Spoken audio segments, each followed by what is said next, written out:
Delta variation या delta virus क्या है? ये एक ऐसी म्यूटेशन का ही शाखसाना है जो कि कोरोना वायरस के अंदर पेश आई है, जिसकी वजह से जो वायरस की स्पाइक प्रोटीन है, जब आप कोरोना वायरस की तस्वीर देखें तो उसके ऊपर जो चोंचें सी निकली होती हैं, ये स्पाइक प्रोटीन्स हैं और ये वो वायरस का खुलिया का हिस्सा है जिसकी मदद से वायरस इंसानी जिस्म के खुलियों के ऊपर अटैक करता है और उनको नुकसान पहुंचाता है।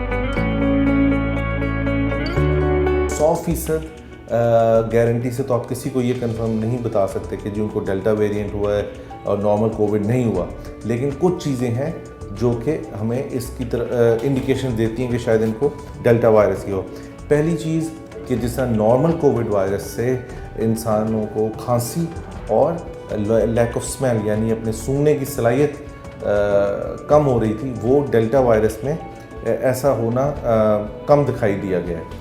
जो ज़्यादातर सिम्टम डेल्टा वायरस से मुतासर लोगों में आ रहे हैं वो बुखार है, गले में दर्द और सर में दर्द और पेट में दर्द वगैरह है। और एक तीसरी चीज़ जो कि बहुत अहमियत की हामिल है वो ये कि डेल्टा वायरस अनवैक्सीनेटेड लोग यानी वो लोग जिनको वैक्सीन नहीं लगी हुई, उनमें नॉर्मल कोरोना वायरस की निस्बत ज़्यादा अमवात का सबब बन रहा है।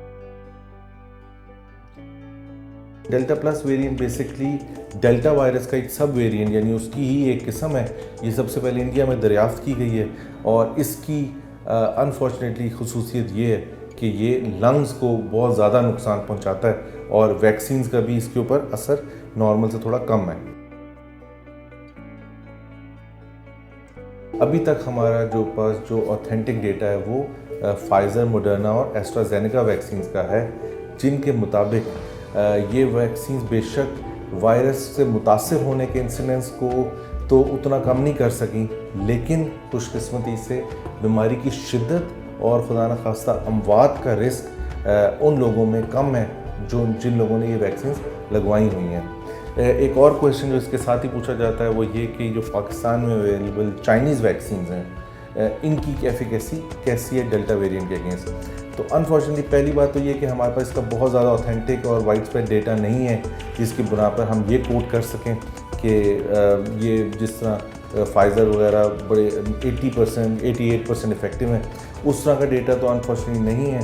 हाउएवर ये हमें ज़रूर पता है कि चाइनीज़ वैक्सीन्स भी जिन अफराद को लगी हैं उनमें डेल्टा वेरिएंट से मौत का रिस्क बहरहाल कम है। चाइना में इस बात पर रिसर्च की जा रही है कि साइनोफार्म वैक्सीन या दूसरी चाइनीज़ वैक्सीन को अगर हम एक बूस्टर तीसरी डोज दे दी जाए तो उससे शायद हम डेल्टा वायरस के ख़तरे पर काबू पा सकें। तो उसका जवाब अनफॉर्चुनेटली है येस।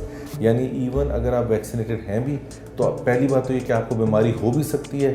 ये ज़रूर है कि आपको शायद बीमारी की शिद्दत बहुत कम हो और इंशाल्लाह आपको हॉस्पिटल वगैरह जाने की ज़रूरत नहीं पेश आएगी, लेकिन आप फिर भी बहरहाल इन्फेक्ट हो सकते हैं और आपसे ये इन्फेक्शन दूसरों में भी ट्रांसमिट हो सकती है। ख़ास तौर पर डेल्टा वायरस के सिलसिले में आपको ये पता होना चाहिए कि जिस तरह नॉर्मल कोविड वायरस एक इंसान से आगे 2 या 3 में जाता था, जो डेल्टा वेरिएंट है वो 3 से 4 लोगों में एक इंसान से आगे फैलता है। तो ये हम सब का फ़र्ज़ है कि वैक्सीन लगवाने के बाद भी हम अपने SOPs को फॉलो करें।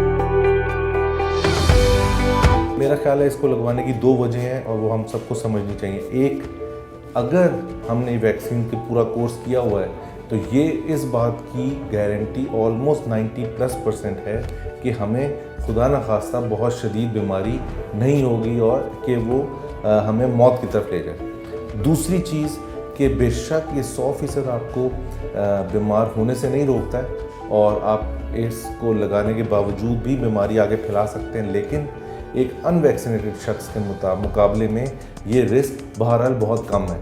तो एक तो फैलाव भी कम होगा और दूसरा आपको बीमारी की शिद्दत भी कम आएगी अगर आपने वैक्सीन का पूरा कोर्स किया हो।